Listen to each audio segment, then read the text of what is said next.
Future Bob here. I just want this video is the most successful live stream video that YouTube has ever had, and that's really incredible. I'm especially happy because I don't have to do any editing. So I think this is fantastic. And just a quick glimpse into the future. You know, I usually don't say what's going to happen in the future, but greatest YouTube live stream ever. It's fantastic. So remember, as always, in the future, we wear fancy hats. So order your fancy hats. And I am going to leave so that past Bob can come in and spend more time with you. Great to see you all. Past Bob will be here in a moment.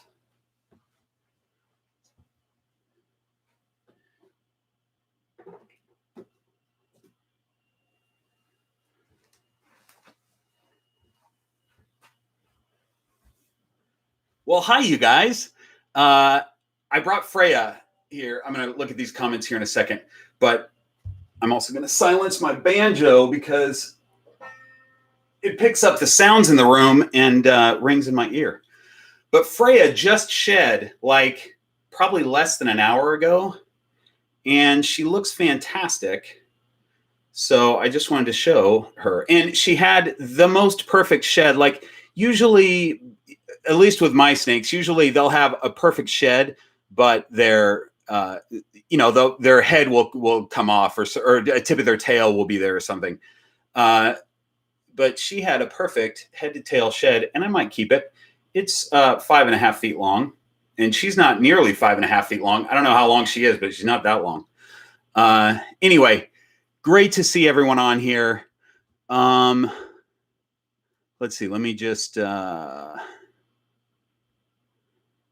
look at. Okay, so here's what's going to happen in this live stream, because I've never done a Green Room Pythons live stream before, but I have done a number of live streams, and I know myself. And what happens is I get into answering questions, and I mean, even if I'm not answering questions, I'll think of another thought, and then I'll go on a tangent, and then I won't come back to the thought that I originally started with.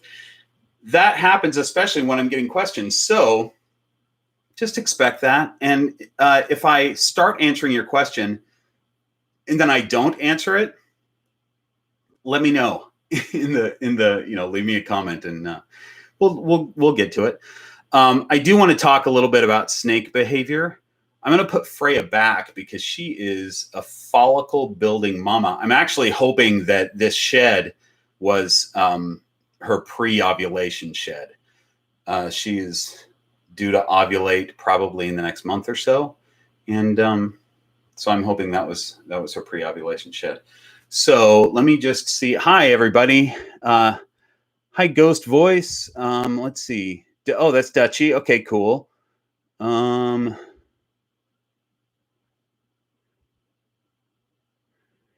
on a second. I need to scroll up. I need to start catching. Okay, so here's what we're going to do, you guys. Stop commenting for a minute. I'm going to put her back. And then actually, here's what we're going to do. Don't stop commenting. I was just kidding. I'm going to put her back. I want to show you her shed because it's pretty cool. I mean, you all have seen snake sheds, but still I want to show it. There you go, baby girl.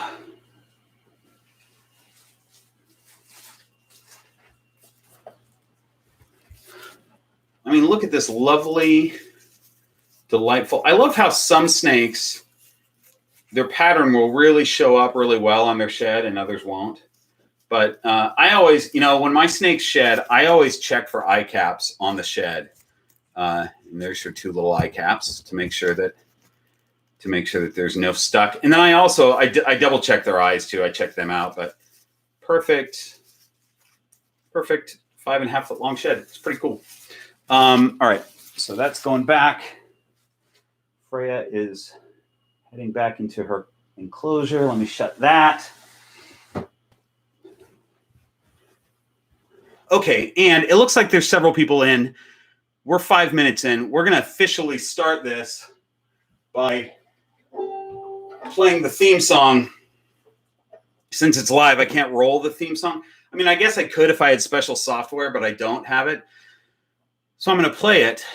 We're going to find out if I know the theme song, you guys, because I came up with this theme song the week that I started Green Room Python's channel. And I learned it. And then I haven't really played it since. I practiced it a couple weeks ago and then kind of forgot about it. So allow me a mulligan if I really screw it up. Here we go. Nope. There we go.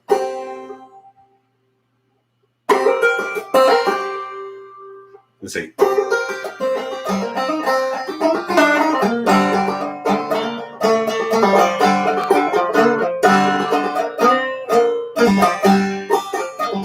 Okay, I'm going to do it again.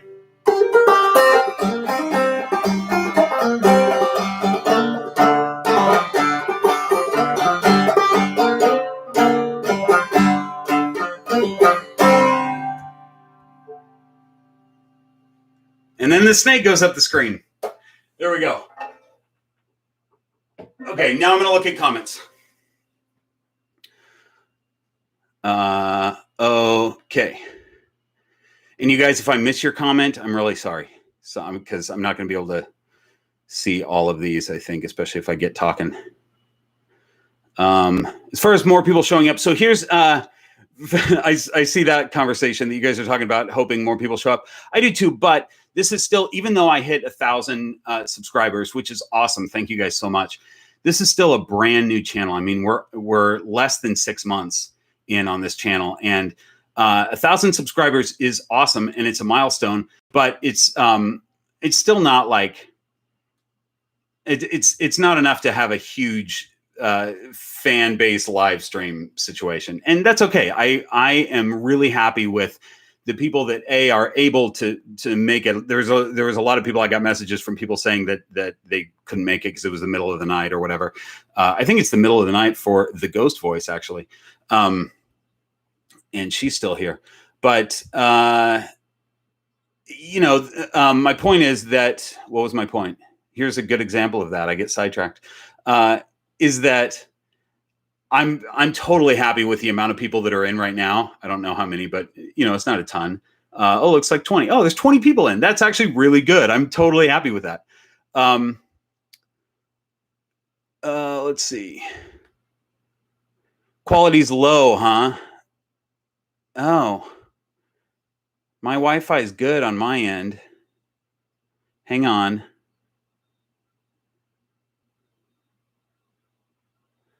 Is it bad? Okay, I'm pretty high up on the comments right now.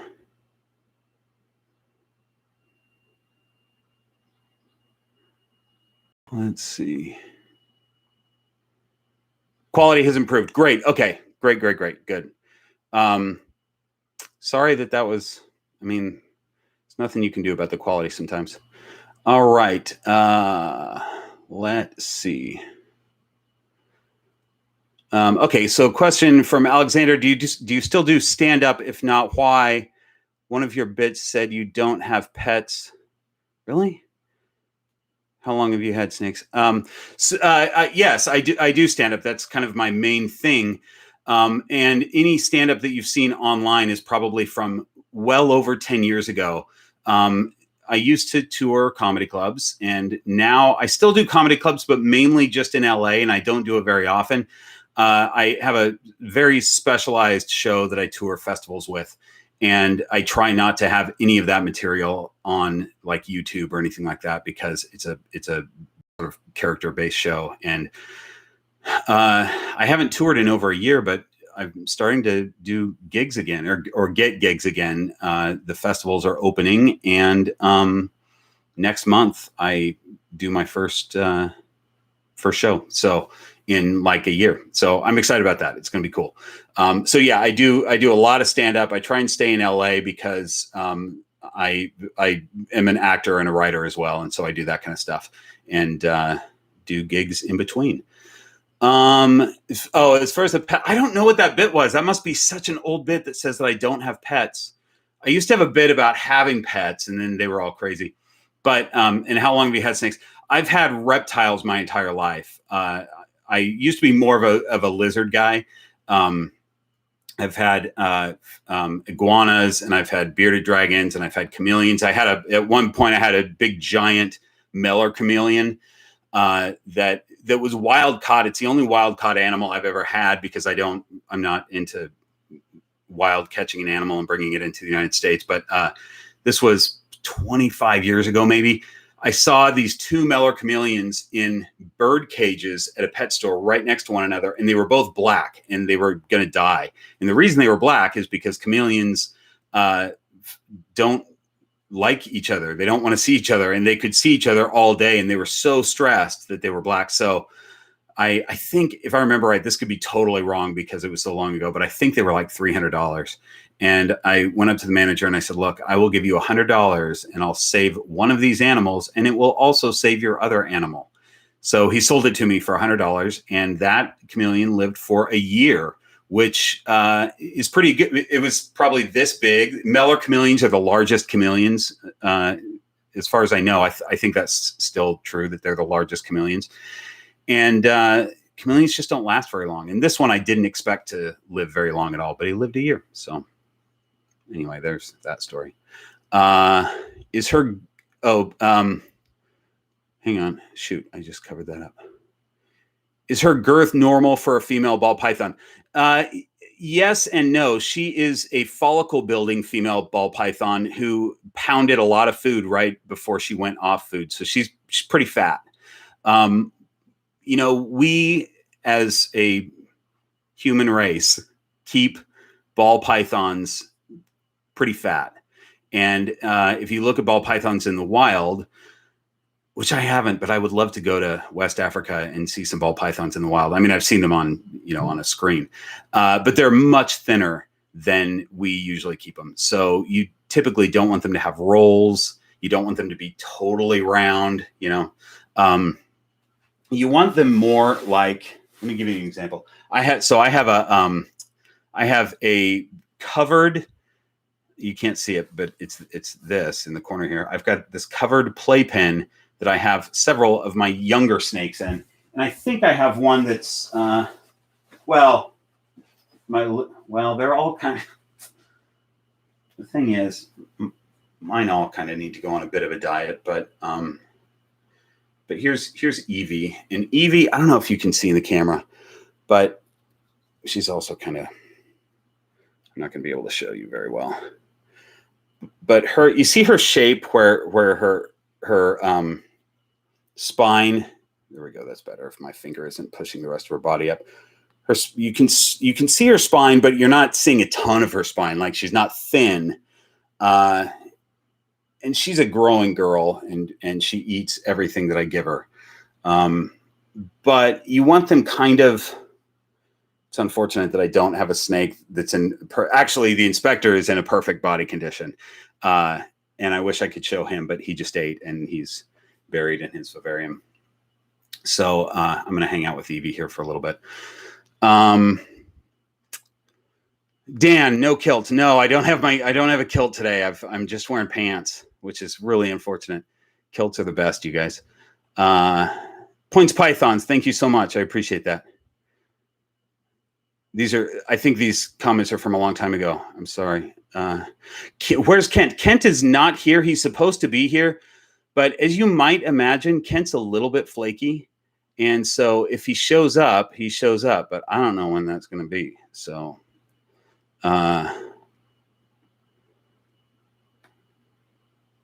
thanks, Celtic Balls. I appreciate that.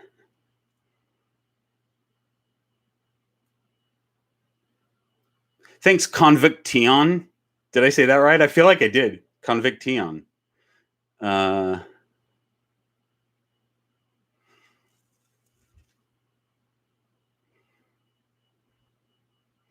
Okay, I'm going to move forward on these.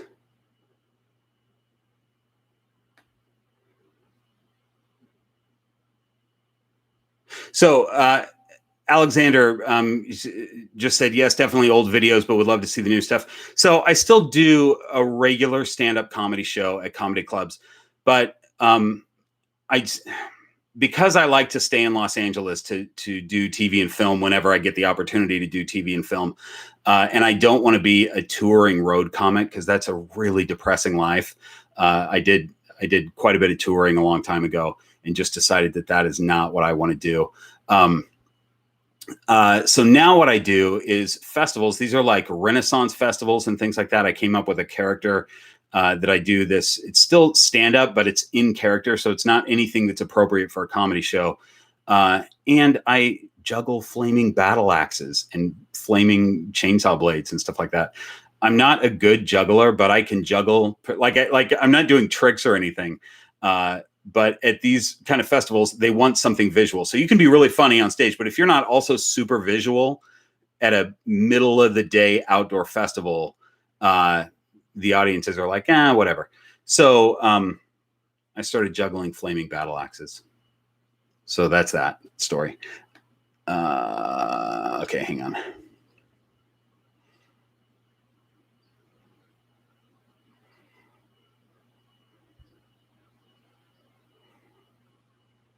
Good boy, Sam. I want a banana, but we'll definitely need to save up for one. You know what? Bananas are actually pretty inexpensive at this point. They started out, when they first started, people were paying like $50,000 for bananas, or maybe 35 or something. The price point was huge because they were such a crazy looking snake and they're beautiful. But now the prices have dropped. You can get a banana for, I'm talking off the top of my head, but I'm guessing a couple $100, $150, $200. If it's just banana, if it's got other genes mixed in there, then it's going to be more expensive. But I love bananas. The Inspector's a banana, and hopefully I'll have a bunch of baby bananas this summer. Hopefully. The goes for is yes, I do have other YouTube channels, but I don't. I have two others that I've done, but I don't keep up with them. I haven't put anything on them in a long time. So I've done a lot of like Facebook live streams though, and Instagram live streams, stuff like that. This is actually my first time that I've ever done a YouTube live stream.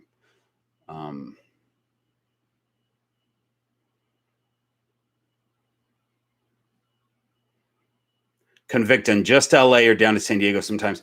If it's, I'm not sure exactly what you're talking about, but if it's comedy clubs, mainly just LA. I do a lot of private events, and for like regular stand-up, I shouldn't say a lot, but I do private events occasionally. And I do these festivals because the reason that I do the festivals is I do it where I can either drive out or fly out quickly and do a weekend and come right back to LA. So I'm not missing like auditions and things like that. Whereas when you're on the road as a stand-up doing comedy clubs, you're kind of going from club to club to club. Like you get in your car and you just drive and you're gone for months. And that's not what I want to do. Hi, baby girl. Hi, sweet girl. This little snake, when I got her, she was 100 grams and had never really been handled. And it took her all of maybe 2 handlings to get so confident and so like curious and just happy to be out. She's fantastic. That's a bit of behavior. This is supposed to be a behavior-based live stream, and I don't know if it's going to be. I might just be answering questions. We'll see. Jessica, good to see you. How did you get into ball pythons? I got into specifically ball python. I've always been into reptiles my entire life since I was a little kid. I've loved reptiles and loved studying them and learning about them. The reason I got into ball pythons is that it had been a while since I had any animal. I'm used to having some sort of reptile at all times, but it had been a while. And the reason was that I was touring. Like I'm always gone. And at one point I realized that because I used to think of reptiles as lizards. Like that's kind of what I was just into. I've had other snakes in the past and I liked them. They were cool, but I always just had lizards. And I realized that if I got a snake that eats once a week or once every 2 weeks, I can leave for a few days and it's not a big deal. And I had some knowledge of ball pythons and really liked them. I thought they were cool. So it was just kind of natural that I would get into ball pythons.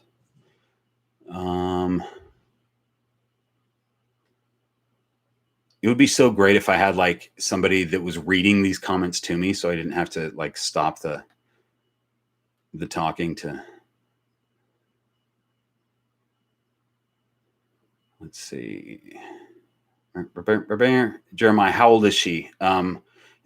This one here, if this is the one that you're talking about, Evie, is, well, let's see. I'll take the time to give you an accurate answer. You know, before I started this, I was thinking, this might be a half-hour live stream, and if it's going well, I'll push it to an hour. We're already 20 minutes in, and really it hasn't even started yet. Evie was born or was hatched December 20th. So what's that? 5 months old, almost. Is that what we're in? Yeah.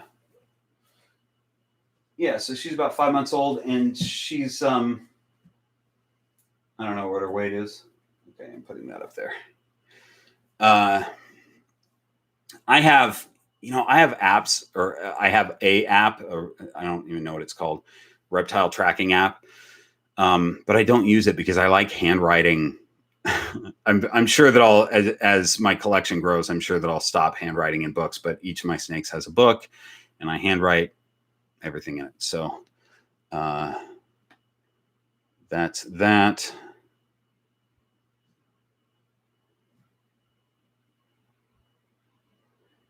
Hang on. I'm going to miss some of your guys' comments. I'm so sorry. Dan, she is not het pied, but she is het for something else that's very exciting that I have not divulged at this point. So I'm very excited about her. She is Evie is vanilla. So visually, she's just a vanilla, and I think she's just beautiful, especially in the sunlight. She's absolutely gorgeous, and just a vanilla. That's it. With a het for something very exciting. Jacob picked up a banana for $300 from a local breeder. Okay, so $300 for a banana. Is that just a banana? That's good to know. Oh, thanks, Anna. This is my first year breeding, so I'll be shipping for the first time, once I have babies. And I don't even know how the year's going to go. I mean, I think I've got 3 girls that I think are building follicles and moving towards something, but I don't know. We'll see.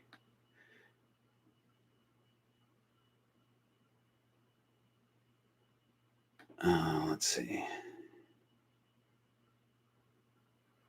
T-Coop, I thought you were just a snake guy who happened to be hilarious. I've been bamboozled. Yeah, I'm into a lot of things. I'm into music, obviously. I teach a bit in the middle of the week. I have some students that I teach ukulele and guitar and mandolin and banjo to. And I've expanded that since my gigs completely canceled because of COVID, and I haven't been performing live. I had to expand my students, and I started teaching sort of Monday through Friday over Zoom, teaching music. And now I'm going to have to cut that back when I start touring again, because I usually travel on Friday and travel on Monday, and then I'm back midweek. And it's just a crazy schedule if I also have to teach a million students. But anyway, yeah, there's a lot of stuff that I do. It's kind of fun. I try to only do things that I'm passionate about, like only do things that I love. And it seems to work out for me anyway.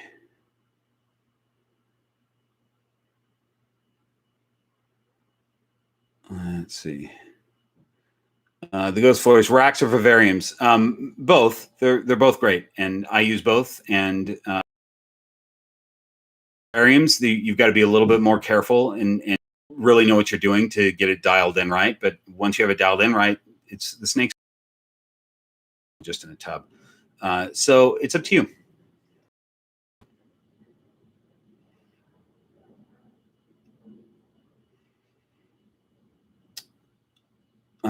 Let's see.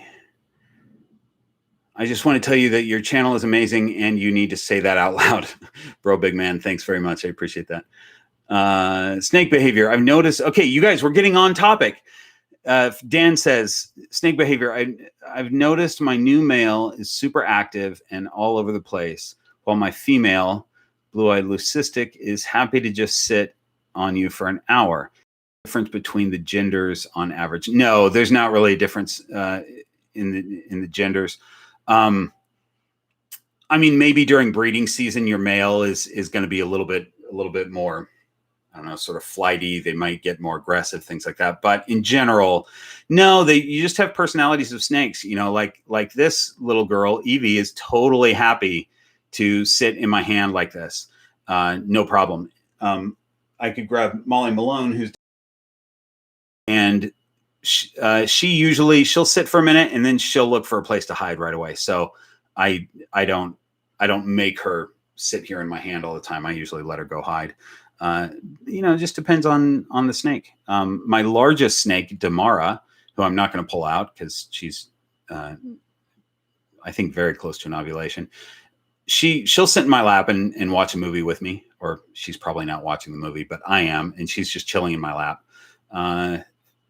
Lucille, another one of my adults, will wander all over my house and not look for hiding places, but she just wants to explore everything. So they're all different. They all have different personalities, and it's cool to see that your snake, you know, it's weird that a snake has a personality, but they do. They all have different personalities.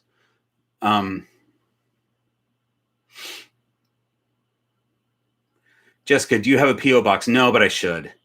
I really should. I think I will. I think I'm going to get one. Do you own any reptiles other than snakes? No, I don't at this point. I have in the past, but I don't. Why do you go with tubs with most of your snakes instead of PVC enclosures? Well, PVC enclosures, for one thing, take up a lot more room. I don't have a lot of room in my house.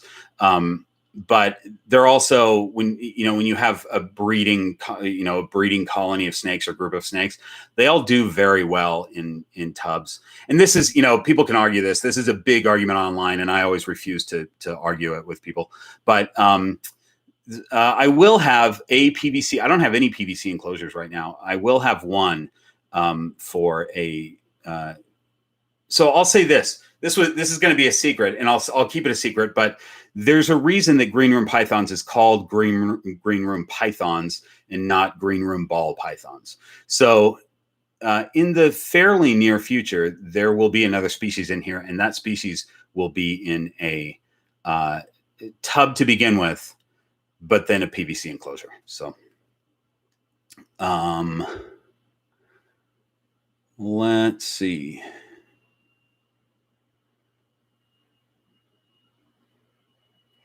Dan, I really want to learn the banjo. Is it hard for a newbie? No. I mean, yes, any instrument is a challenge to learn, but it's no harder to learn than a guitar or a mandolin or ukulele or something like that. An instrument is an instrument, and it's actually, the nice thing about a banjo is it's tuned in the key of G, or it's tuned to a G chord. So if you just play those open strings, that's a G chord for a standard tuned banjo, which makes it, in that respect, that's pretty easy.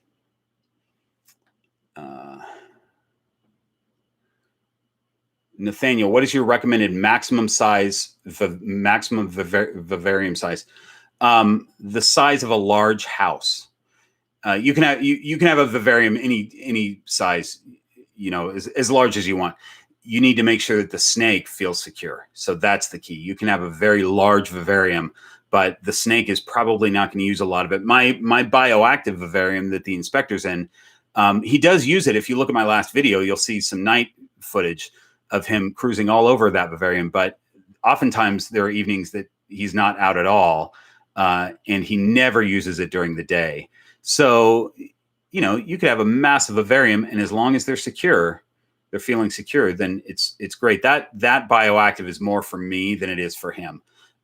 It's a cool centerpiece in my house. I was going to say something else and then I totally lost it. But anyway, as big as you want. Oh, what I was going to say is I've figured out the hides for him so that he feels very secure in there. If I didn't have good hides, or I didn't have hides that he liked or whatever, that's a large vivarium. It's got glass so he can see out.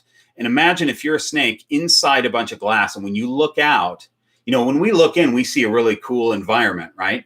when he looks out, he sees the monster's house, you know, especially if this is for a new snake that's not comfortable with human beings. We are massive, many, many times bigger than the snake is. And we're bounding around, and to a snake, we're these giant monsters. And so it's going to be very stressful for them to see that all the time and see all the activity in the house, especially if you have, you know, multiple family members and a dog and everything else. So you want to make sure that they have plenty of space, plenty of hides where they can't be seen and they're not always forced to look out the massive wall of window that they have.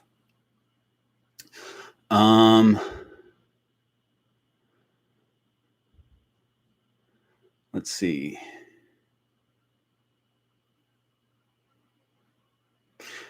Alexander, can we follow you anywhere else for the non-ball python stuff you do? Yes, you can follow me, Bob Bledsoe on I'm going to put her back. So you can find Bob Bledsoe on Instagram. In fact, I'm going to get another one since she's right here. Hi, Delilah. And look, see, I set this up so I could just grab snakes and not have to get up. So here's Delilah. Bob Bledsoe on Instagram. My Facebook is also Bob Bledsoe. I don't know if it's _ Bledsoe on Instagram or what, but I'm really, you know, I've been pretty good about social media for Green Room Pythons because it's a new thing. I'm not very good about it for my own stuff, but I do post, you know, if I'm going to be in something. I just had a movie that came out. It's like a family film that I posted about and things like that. So I do post that kind of stuff on my personal. So here's Evie, by the way. Evie is a little bit nervous, and she is a Freeway, pastel Freeway. So she's got 3 genes that do this craziness. And I've seen other pastel Freeways that don't look like this. It's more like dashes. The road is like a dash on her back and on their back instead of this craziness. So the breeder said she's potentially also Orange Dream. I don't think she is. I just think that she's got some craziness going on with her pattern. So, snake behavior. Have you noticed? Oh, shoot. It just left. Have you noticed with your male ball pythons in your vivs being arboreal at all? Yeah, if you look at my last video that I posted, you can see the inspector being arboreal. Being arboreal, that he climbs around. And I think a female would climb around at that height also. If the question is, do they hang out in trees, or would they hang out in a tree? Yeah, I think any smaller bodied or maybe even a bigger bodied ball python would climb up in a tree and then climb back down just to see what's going on, stuff like that. I think it's dangerous though. There was someone on Facebook that had posted, this was a long time ago, she posted that she was going to have like a 6-foot tall vivarium for her ball python. And I tried to gently, I try not to comment on Facebook at all, but I tried to gently explain that, and I used my snake. I was like, you know, the inspector, my male is in really good shape, and he climbs up and he falls all the time. But, you know, he doesn't have much of a distance to fall from, but it would be really dangerous if he had a tall enclosure. And she got real offended. But don't have real tall enclosures for your snakes because they will climb. They're not, I don't call them arboreal. I think, and I might be wrong about the definition here of what arboreal is, but I think of a arboreal or semi-arboreal is they sometimes live in the trees. That's what living in the trees is what arboreal means to me. And a scientist could correct me if I'm wrong there. But ball pythons do not live in the trees. They occasionally hunt in the trees, and those are males that are smaller and younger ball pythons. They'll definitely eat birds. They'll eat bats, and they're finding those up in a height. But once they get to the size of a big female, they're not climbing trees, things like that. And they're also not living in trees. They're going up there to hunt and then coming back down. Let's see. For how long can you hold them? Pets are my life. You know, it depends on your snake. You've got to get to know your snake. I tell people starting out that if they're going to have a handling session with a new snake, keep it to 15 minutes. until they get to know their snake. I've got some snakes that I can hold for a really long time and they don't have a problem, but I've gotten to know when they're getting antsy and when they're telling me that it's time to go back. And that's just experience with your snake and getting to know, getting to know their behavior a little bit, because even though we can say that ball pythons do this and ball pythons do that, and this is, what you need to look for snake behavior, there are little individual nuances that you'll find, and you'll be able to tell if you're really paying attention. You'll be able to tell when they're ready to go back to their enclosure. So controversial topic. What are your thoughts on spider balls, breeding, selling, owning? Good question, serial killer sink. I think spiders are great for owning. I personally don't want to breed them, and I've also never owned one, so it's difficult for me to say. I think that people that talk about spiders should talk about them from experience. And I've seen, I saw a video of one yesterday that was fully corkscrew. That I don't want to breed them is because even though that's a rare case that instead of just the wobble, it's a full corkscrew. I just don't want to have that chance of getting a snake like that's got that corkscrew problem. They still survive. They still live. I don't know what their quality of life is.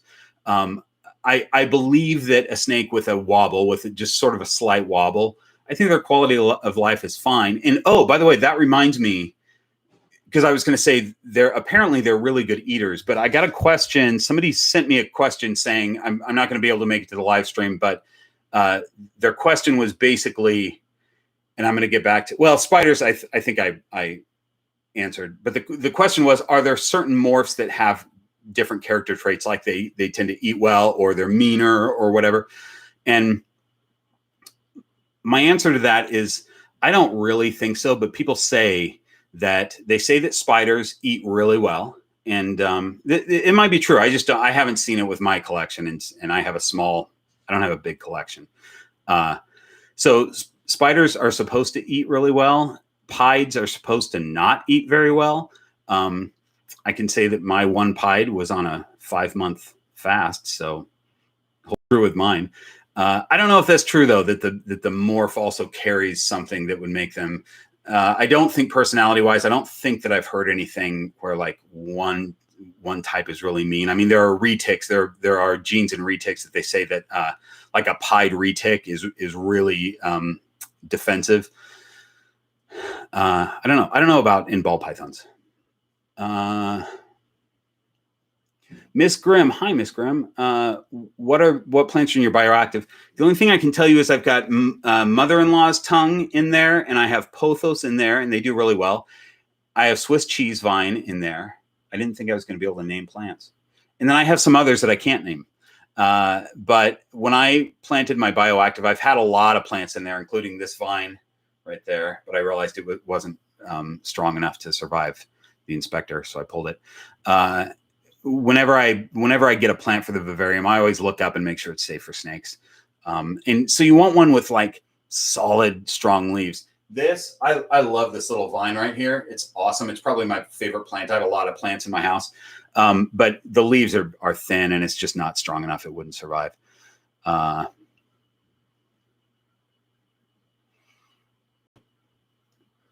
Let's see. Can you breed ghost to an orange ghost? Orange ghost is a type of ghost, and I believe they're compatible. There's ghost, orange ghost, green ghost, something else. I don't have any of it in my collection. Oh, actually, Molly Malone is possible hypo or ghost. So hypo is the actual name for it, and it's called ghost, and the different lines are like ghost, orange ghost, stuff like that. And since I don't have the experience with it, I can't, which aren't, but I'm almost positive that ghost and orange ghost are compatible. But if anybody's watching this at any time and you're thinking of breeding those, make someone else to see if those are compatible before you breed them.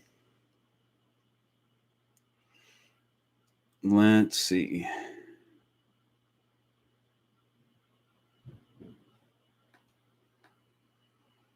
Dan, this is a Freeway. This is yellow belly asphalt and pastel. and she is stunning. And this is one I talked about this in another video, but when I went to pick up Evie from John's Jungle in Orange County, I drove down to pick her up. That was the snake that I just was holding, Evie. I saw her and got her. So she, she fits into plans that I had in the future, but I'm really specific about what snake I'm going to get. I usually don't just buy a snake on a whim. And, but she did fit into my plans. I was like, oh, this is the girl. I didn't really plan on getting a highway or a freeway snake yet, but I just fell in love with her. She's just fantastic. And so I got her.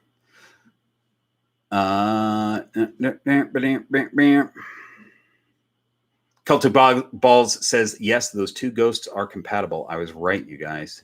Thanks for your input there, Celtic Balls. Micah, I don't know corn snakes.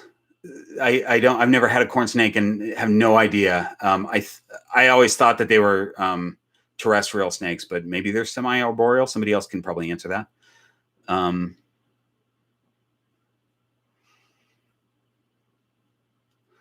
Let's see. Weedy reviews. Heard ball pythons are in fact 70% arboreal. Yeah, I would say that's a for sure no. My male ball python was moved much larger. Hasn't eaten. Okay, so you've got a male ball python moved to a much larger enclosure, hasn't eaten in a month, starting to get concerned, but I know they can go. Yeah, they can go a really long time. But that also depends on the body condition of your ball python. If you already have a thin ball python and they go 5 months, that could be a problem. Lucille, when she went on a 5-month fast, she had good body condition and she didn't hardly, I think she lost maybe 100 grams. She went from 1,600 grams to 1,500 in 5 months. But I would say that if you just moved your snake into a much larger enclosure, this is pretty common. They're probably not feeling secure enough to eat. So you got to remember that, and I said this in another video, but I'll repeat it here. Ball pythons, for them to eat, it's a really vulnerable time for them. They are completely exposed when a snake whose only defense is their mouth, when they've got food in their mouth, they have it in there for a while, and they're not able to just quickly drop it and bite. So for them to eat, that makes them completely vulnerable, and they know that. So when they're not feeling comfortable, or they're not feeling, when they're not feeling comfortable in wherever they're at in an enclosure, they're not going to eat. And when you move them to a bigger enclosure, it's usually the fact that they're just not feeling secure enough. So just give them a bunch of hides. Like, it doesn't have to be 2. It's at a minimum, it's good to have 2 hides, one on the warm side, one on the cold. But you could have more than that. You could have all kinds of places for them to hide and clutter for them to be under and stuff like that, just to make them feel more secure. Give them a week or 2 in that really super secure enclosure. Don't mess with them at all, and try to feed them. I recently came out with some feeding videos with tips on feeding picky ball pythons, or getting a ball python that's on a fast back on food. My God, how can you tell a snake wants to go back? Okay, so usually for my snakes, it's really going to depend on your snake, but usually it's when they get antsy. So for instance, right now, she's totally happy on my hand. She's been out for a while. Totally happy on my hand. But if she started looking for places to hide, that tells me she probably wants to go back. But there are some snakes that you'll pull out and they are constantly looking for places to hide, so it just kind of depends on your snake. It's usually that, though. It's usually that they start roaming around looking for a place to hide, and that tells me that they've had enough. Or maybe they'll get real jumpy or something like that all of a sudden. Tells me that they're a little bit oversensitized. There's a better word for that, but I can't think of it.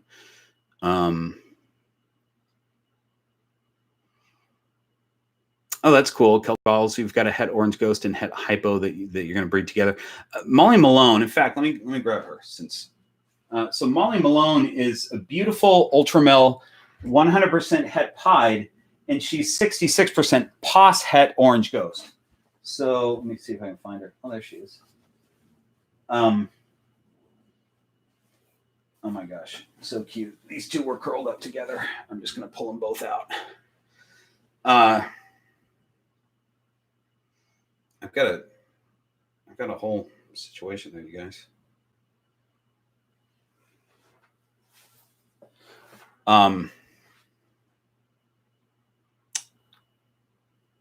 So this one is Posset hypo, but so Molly Malone is one that will quickly start looking for a place to hide when she comes out. She's less comfortable with being out.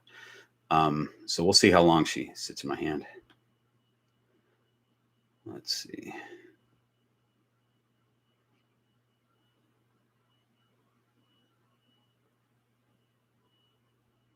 This is a good question. Is there an ideal age to purchase your snake, especially if you would like to know the type of temperament they may have?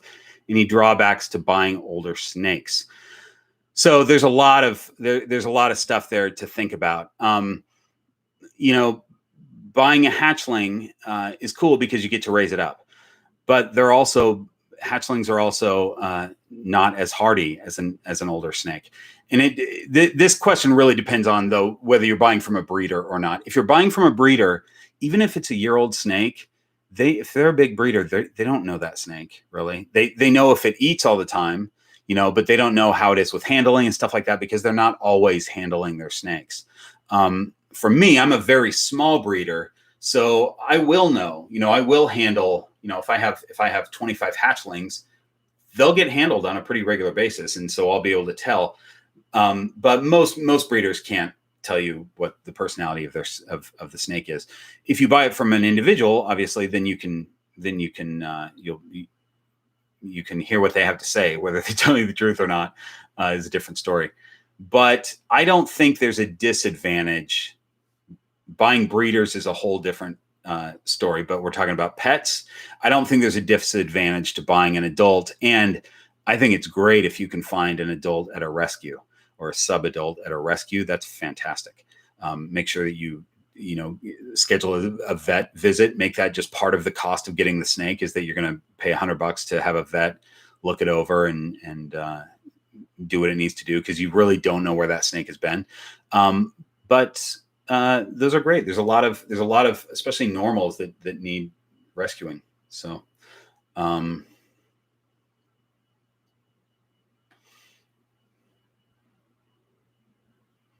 hi, Orchid. Welcome. Let's see. Again, sorry, you guys, if I missed your question. I got to scroll down here. Would you ever own a Zen Habitats? Yeah, I was looking at Zen Habitats. Those are really cool. Those are great. Those are great enclosures. I believe that I talked earlier about getting a PVC enclosure, and I think I'm going to get a black box enclosure just because they make a size that I want, and they're pretty inexpensive. Zen enclosures are awesome though.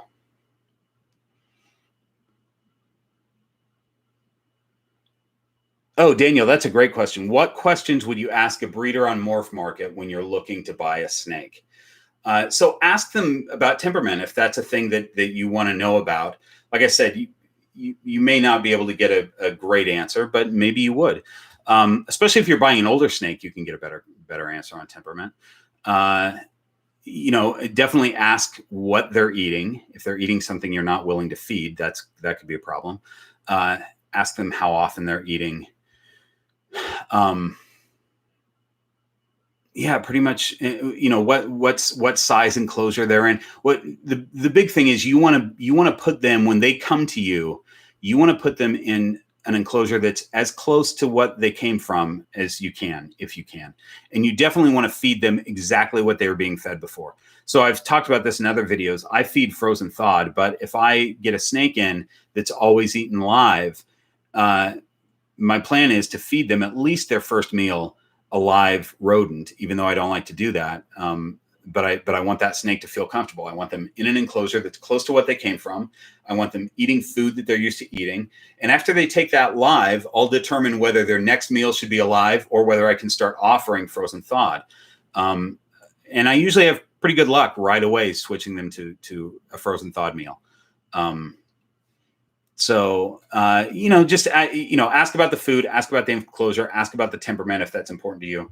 There's probably other questions. If I think of some, I'll say them.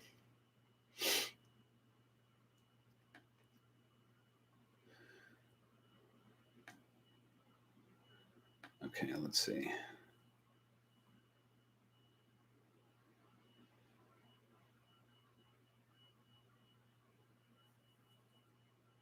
Oh, coconut fiber. How does substrate affect? I'm guessing you're saying how wet your enclosure gets. Is that what you're saying? Because some of those words your autocorrect screwed up some of those words. Hang on, I'm trying to put her back. Okay. Yeah, substrate definitely affects the humidity in your enclosure. If you have coconut fiber, that's a really good. Oh no, you're saying temperature too hot or too cold. I don't think so.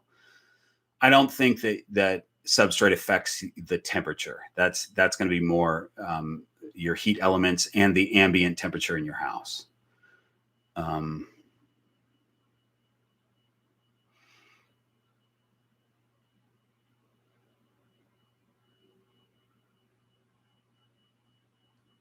Good answer, Conviction. Man, I don't know how to pronounce that, but good answer there on what to ask.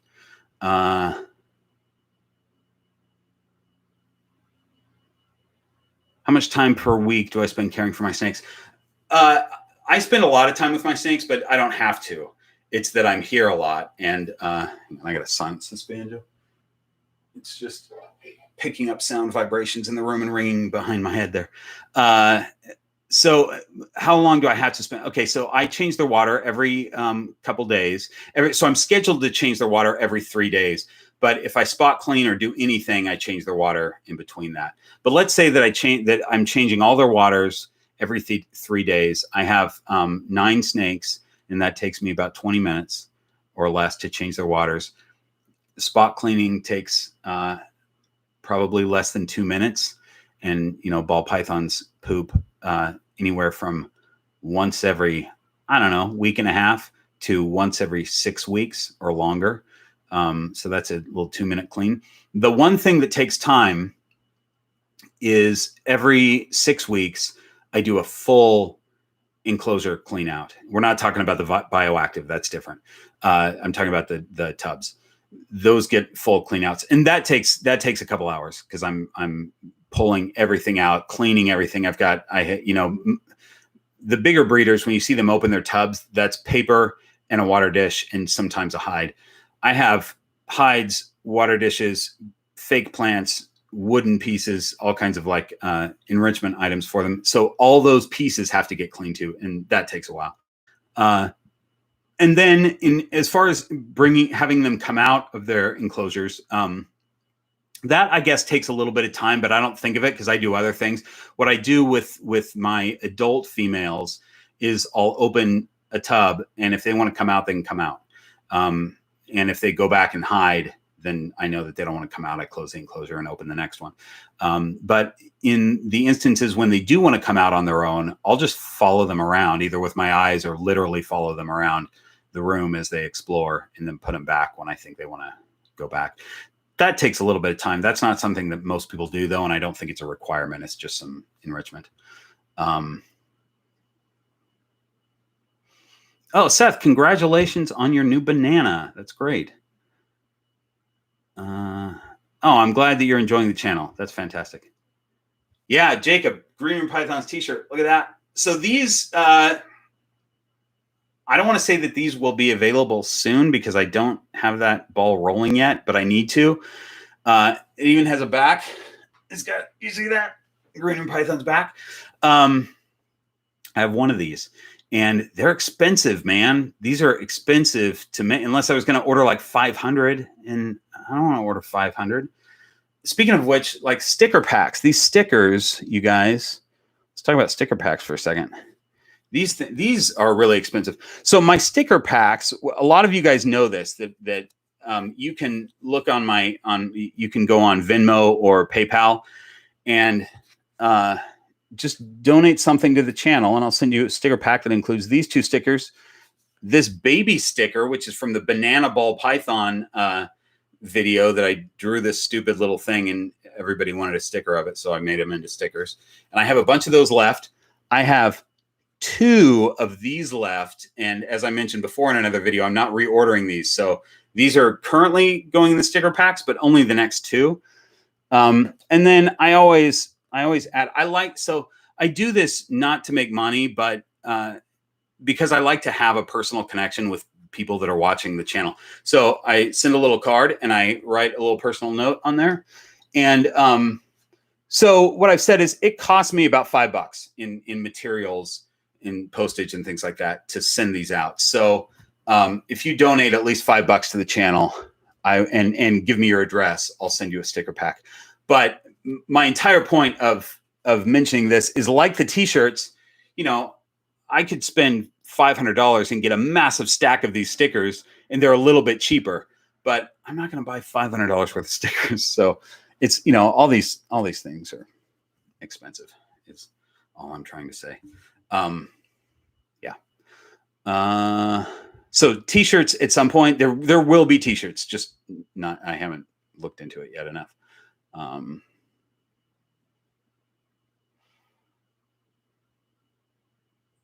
How much do you handle your baby throughout the week? Good question, Taylor. Depends on the snake. If it's a brand new snake, I've talked about this in other videos, you don't want to handle too often.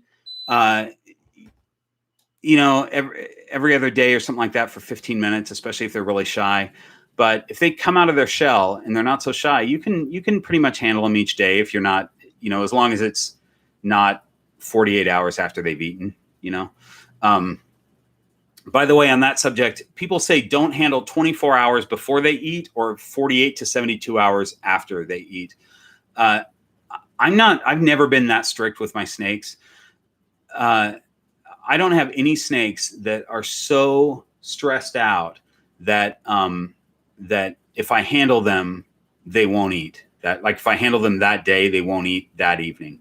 I think that would be a very stressed out snake to refuse food. If they normally eat food for you already, actually, I should say this. If they're a really picky eater, maybe that is the case. I just don't have any right now. So all of my snakes are pretty good eaters right now anyway, except the females are off food, but that's because they're breeding. But I have no problem handling them the day that they feed. I give them at least 24 hours, usually 48. If they have a big meal, I'll give them 72 hours to digest before I handle them again. Okay. Oh, McKibbles, thanks so much. I'm glad that the videos have been helpful. Jessica, your sticker pack is on the way. If anybody's ordered a sticker pack and they haven't gotten them, by the way, because I never hear if people get them or not. Sometimes people will post on Instagram and I hear, but otherwise I don't hear. So if you didn't get yours, let me know, because I always mail them out right away. Like they all get mailed out. So, but Jessica, yours got mailed out, I think 2 days ago, maybe. Elizabeth, I'm glad you love your baby snake sticker. That was so silly to make a sticker out of those, but people seem to like them. It's such a terrible drawing. Oh,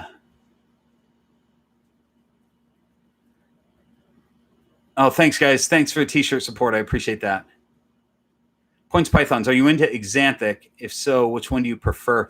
I'm into them in that I think they're really cool. I don't have any, and I've never had experience with them, and I don't know the difference between TSK, VPI, MJ, or Jolliffe.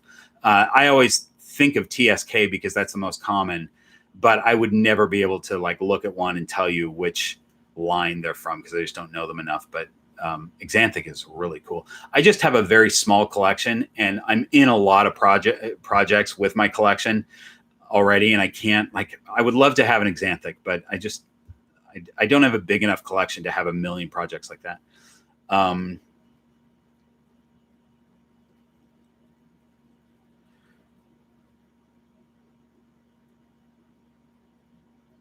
Let's see. My ball is a rescue, and her previous owner fed her in a different tank than her enclosure and moved her back. And I've kept that up. If she's willing to eat in her enclosure, is that okay? Yes, please feed her in her enclosure.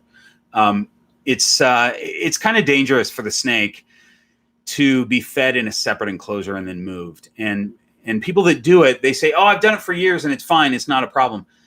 you could do it for years, but then you could have that one time that your snake regurgitates. And regurgitation for a snake is really bad. It's not like us vomiting, which is uncomfortable and gross, but snakes' digestive fluids are so strong because they're digesting fur and bone and everything else. They've got super strong digestive fluids. So when that comes up, it creates sores all in their throat and their mouth that has to heal. And that's why they say if your snake regurgitates, don't even try to feed them for 2 weeks because you want those sores to heal. It's a pretty bad situation. So there is a risk of regurgitation if your snake, if you move your snake to eat. Now, some people, I think that this is okay. Some people will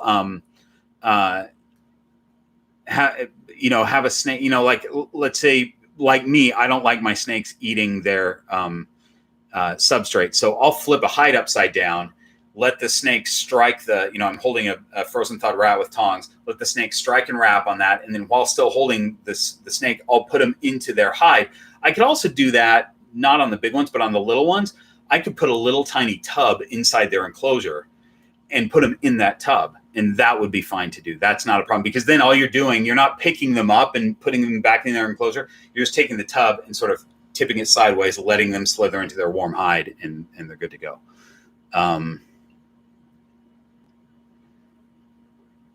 Ken's Corner t-shirt. Yeah, those might be coming too, you guys. Speaking of which, Kent is supposed to be here. It's kind of annoying, but I'm used to being annoyed at Kent. I'm going to answer a couple more. Where do we go to get stickers? So on my videos, not this one, I don't think, but on my last one and a couple before that, if you go into the description, there's a little description about how to get the stickers, and it just has my Venmo and my PayPal. I can tell you what it is though. My Venmo is at Bob-Bledsoe, and PayPal email is greenroompythons@gmail.com. So like I said, donate something to the channel. At least $5 covers my cost for these stickers. So I'm not trying to make a ton of money on those. But it's a really cool way for me to connect with you guys personally. And this is too, I think I want to do more of these. We might structure them better and they might evolve, but these lives are cool, I think.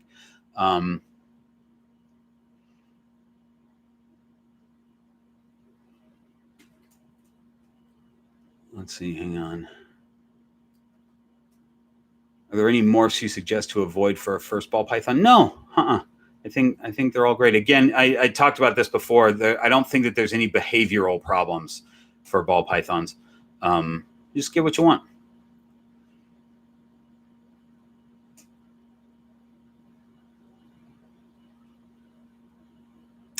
Okay, so this is a good question, Seth.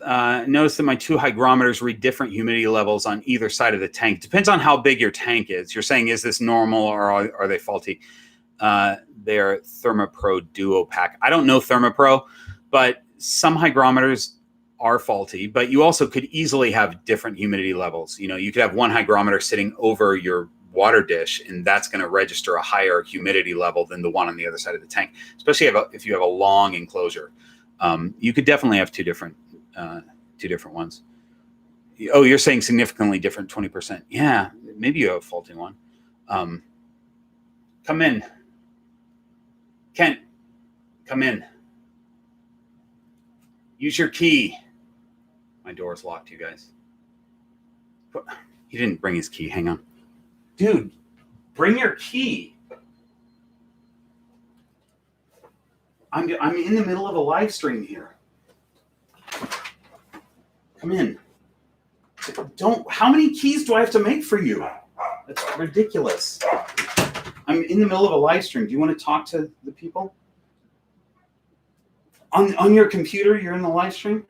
Yes. So if you sit right there, you can talk to the people. You've already had some questions. Okay, I'll do it. I'll sit right here. You're gonna go out? Okay. Hi, you guys. Is that where I look? Or that? Oh, questions on the side. Jiminy Christmas, there's like a snake pit right there. Bob, you've got... Oh, man. This is ridiculous. There's like 4 of them in there. He's outside. Hi, you guys. I'm gonna... Oh, I don't like that at all. Get it away. All right. I'm going to try to answer your questions.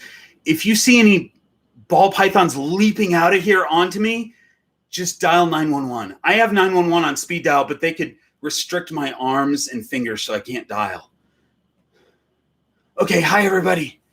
All right, I'm gonna put my sweet VHS camcorder with autofocus down. Oh, I'm gonna read some people's stuff. Oh, by the way, hi. Welcome to Ken's Corner. This is Kent's couch. Welcome to Kent's Couch.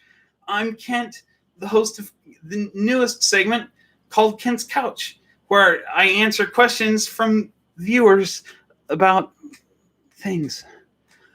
Okay.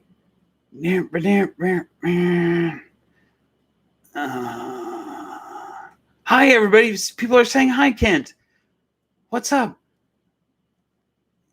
Rob, thank you for saying don't get eaten. I'm going to try not to get eaten, but it's freaking me out a little bit. This is my whole point. Every time I come to work, it's like, am I going to get eaten today? Maybe. Mom doesn't even care. She's like, go to work with your brother. I'm like, I may not come home. She doesn't even care. Oh, no. Positive pyro. It's okay, Kent. Balls don't kill people. Do you have scientific proof of that?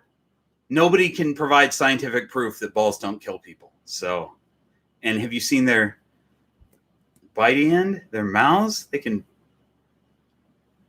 Okay.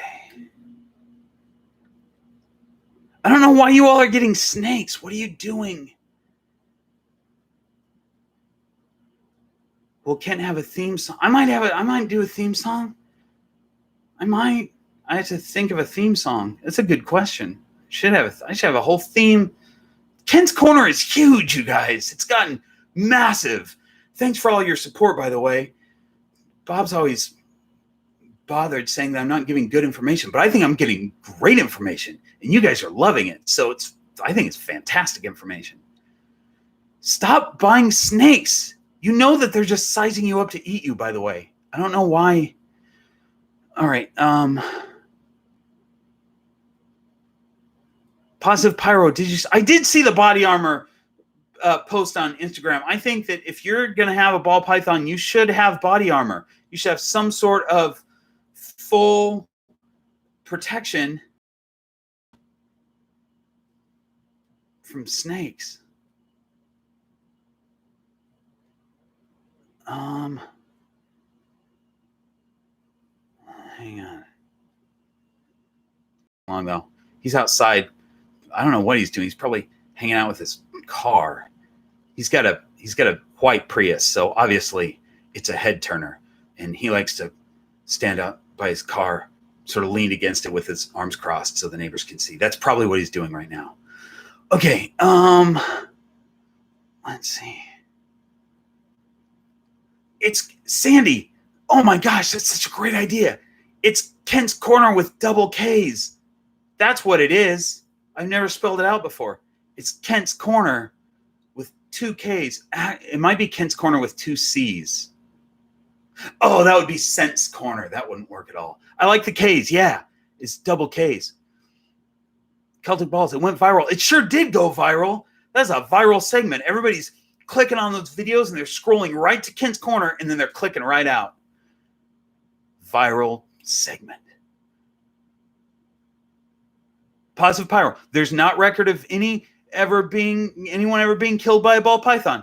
Guess what? Send me every record in the universe then. How about that?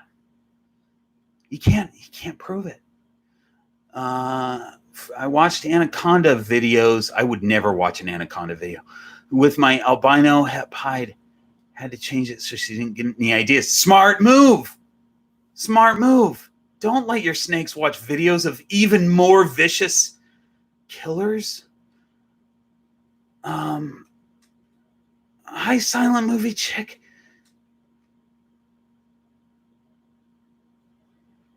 Andy from Cronenberg says hi. Hi, Andy. I'll tell Bob you said hi. He's coming back in a minute.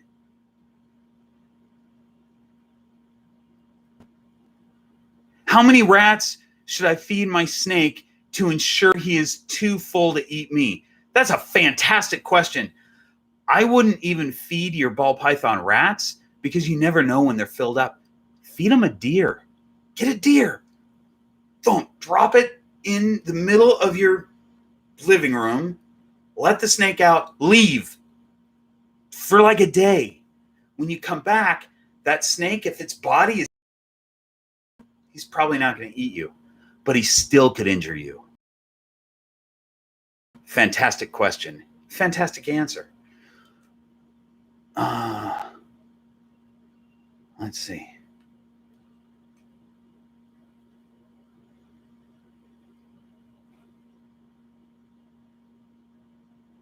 Kent, what's your favorite piece of tech? Hi from Seattle, by the way.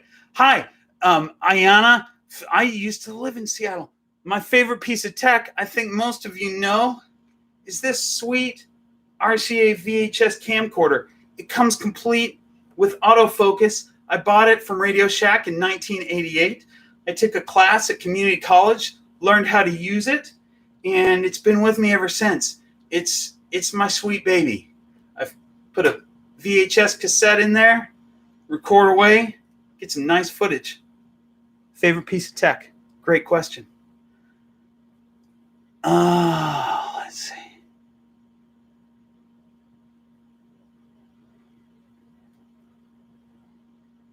Kent, we know you don't like snakes, but are there any reptiles you do like? Are there any reptiles that won't murder you? That's my question to everyone out there. Name me a reptile that won't murder you. Then maybe I'll like it, but I don't think that exists.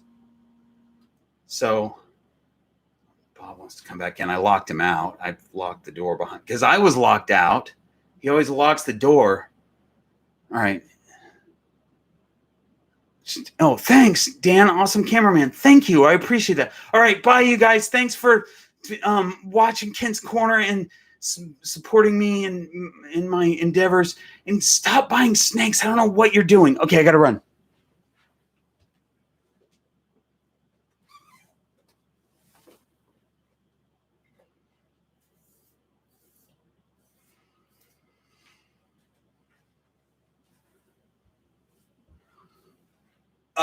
You guys, I was outside just leaning against my car. As you know, I usually just let Kent's Corner run. I don't know what he said. It was probably terrible advice, but we'll see. He's outside. He was not comfortable with this, I think. So he went straight outside. Let's see if I missed any questions other than stuff for Kent. What pet? Oh, this might have been for Kent. It's a good question for Kent, though. What pet would you recommend if not snakes? I have spiders, scorpions, and centipedes as well. I'm going to answer this. Kent is afraid of just about everything, including fish, even though he's recommended fish. I have a fear of spiders, and I've talked about this in videos, and I think I talk about it in the next video that I'm putting out on Monday. A little bit, that I have this unnatural fear of spiders, and centipedes. Are they venomous centipedes, or is that millipedes that'll bite you? I would not have those as pets for me. I've worked on my fear of spiders, and now I'm okay. If there's a small spider in the house, I leave it alone. It doesn't bother me, but large ones still freak me out a little bit.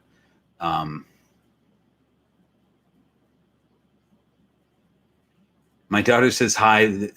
My daughter says the ball pythons rule. She wanted to tell you. Oh, she's absolutely right, Positive Pyro. Your daughter is right. Ball pythons do rule.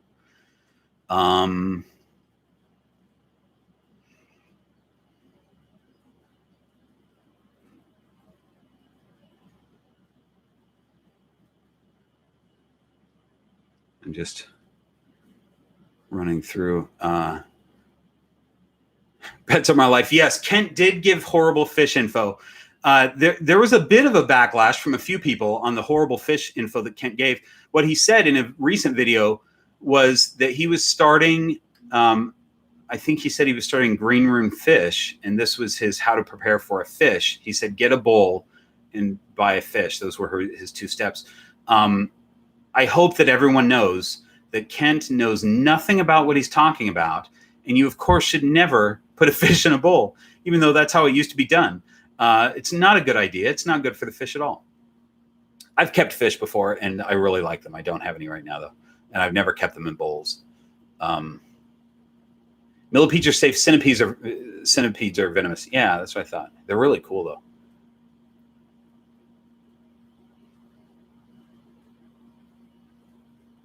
Giant African millipedes are awesome and a lot of fun. Yeah, I think I saw those in a video recently. Those are really cool.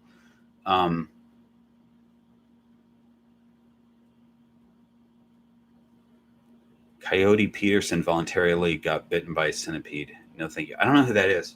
I should look up that guy. Is that the guy who gets stung by different things? Who's trying to find like the most painful bite or the most painful sting? Is that guy? Because I've seen some of those.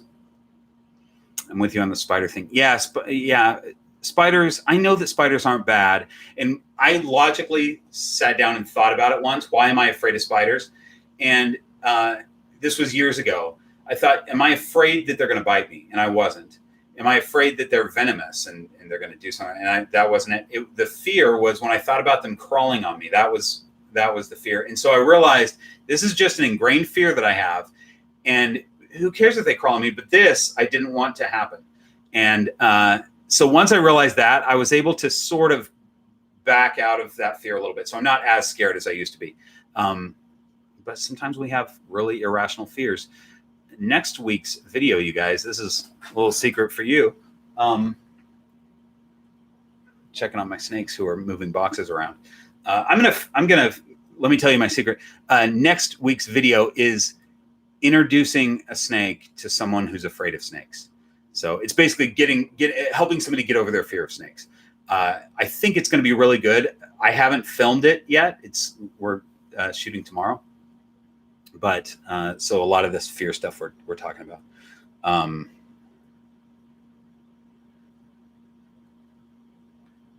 So, oh my gosh, you guys, we've gone an hour and 18 minutes. There's still a lot of people in here. Do you guys want to go longer? Are there other questions? I'm sure I've missed some questions, and again, I'm sorry about that. So in the future with these lives, I don't know how often I'm going to do them. I suspect that with my upcoming summer touring schedule, I'll probably do lives occasionally in place of a regular Green Room Pythons video, which will be a bit of a cop out. I'm going to try to shoot these ahead of time, but as you can imagine, they take a lot to produce one of these videos. If I wasn't doing anything else, it wouldn't be a problem, but I have lots of other things going on. So there might be times that instead of doing a regular video, I'll do a live or whatever, maybe from the road or something like that.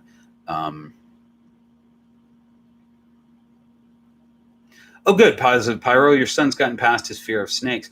I mentioned this in another video about that. I think the video was something about why you shouldn't buy a ball python. And it was kind of directed towards not things that are bad about ball pythons necessarily, but reasons that certain people may not like having a ball python, or people that maybe aren't ready for a ball python. And one of the things that I said, and I've seen this happen a lot, is a person will have a fear of snakes. And so they buy a ball python to get over their fear. And I think what they're doing is they're scared of snakes, but they see ball pythons and they think, oh, that's really cool. I think that could help me get over my fear. So they buy a baby, and it does get like all of a sudden they're not afraid of that baby after a while. But then the baby grows up, and especially if they're not interacting with it daily, that fear sort of comes back, and all of a sudden that becomes an animal that they can't really handle because now it's bigger and they're now afraid of it again.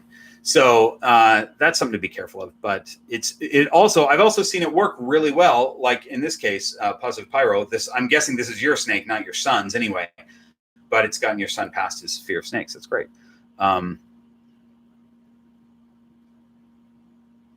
What combo does good with pastel spider non-recessive? The cool thing about non-recessive, we're talking about what they call codom, which is actually incomplete dominant genes or dominant genes, because there's no actual codom genes in snakes, but or ball pythons anyway.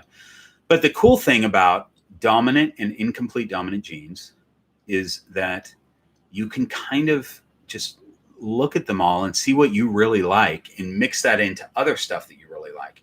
So you've got a spider pastel.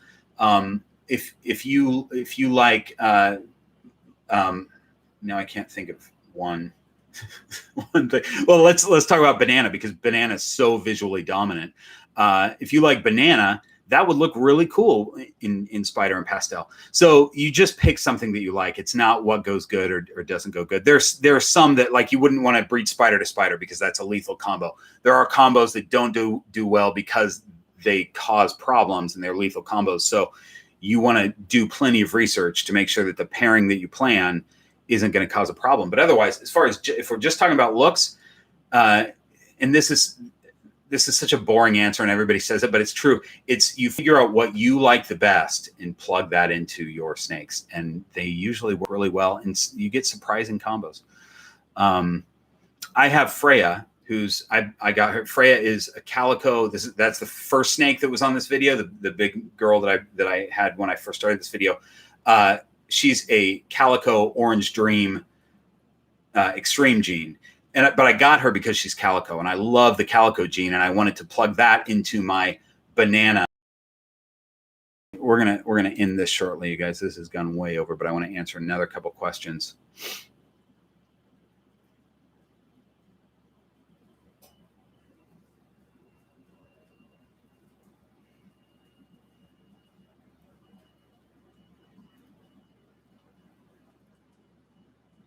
Okay, those are just comments, I think.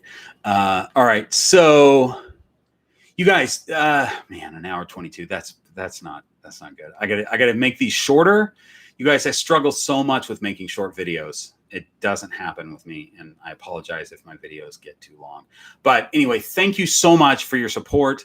I was so excited. Oh, here's one snake question. Let me finish this. Thank you so much for your support. I was so excited to hit 1,000 subscribers in this short amount of time. It was really mind-blowing, and happy to do this live Q&A. We'll definitely do more of them. Let me answer this question. If your snake always tries to strike you, how can you make it do that less? Okay, that's a good behavior. You know what? I'm going to talk about behavior for a second, because that's what this whole thing was supposed to be about. So we're going to talk about that. If your snake is always striking at you, that's either a food response or it's a defensive response. And it's probably a defensive response. And if it's a baby, a lot of times it's a combination of a couple of things, but one of the things is that they just have to grow up a little bit. They have to get a little confidence. But you can always use a hook. I mean, this, for other species of snakes, it's common to use a hook to go in there without the heat of your hand and just touch them on the head, and they get used to knowing that that's you coming in. You're not going to hurt it. Once it has a few experiences where you're not hurting it, they'll calm down a little bit. But as far as just picking them up, first of all, if they strike you, don't react. Try your best to not have a reaction to that. And definitely don't put it back if it bit you. You want to still pick it up. It's really, a ball python bite does nothing. You're going to have a little bit of blood, but it doesn't feel like anything hardly. So you pick it up from behind. Don't come from the top of its head, because then you look like a predator. Anything that's coming from the sky is coming to murder that snake, and they know it. So you come from sort of underneath and behind, and pick up the snake confidently in the middle of its body, and make sure it has a good experience. Make sure that you allow it to slither around and do whatever, and then put it back. You do that enough, eventually that snake will realize that striking doesn't work, especially if it has struck at you and you haven't done anything. It didn't make you go away. As soon as that snake learns, they're not as dumb as people think they are. That snake will learn that striking at you makes you go away, and so it'll keep doing that. So don't reinforce that behavior. Do you think hides can give your snake arthritis on its spine? I do not think that. No, Snakes' bodies are designed to cramp themselves into small things. They do that in the wild. So no, that's not going to hurt them at all. And they love hides. So provide your snakes with hides.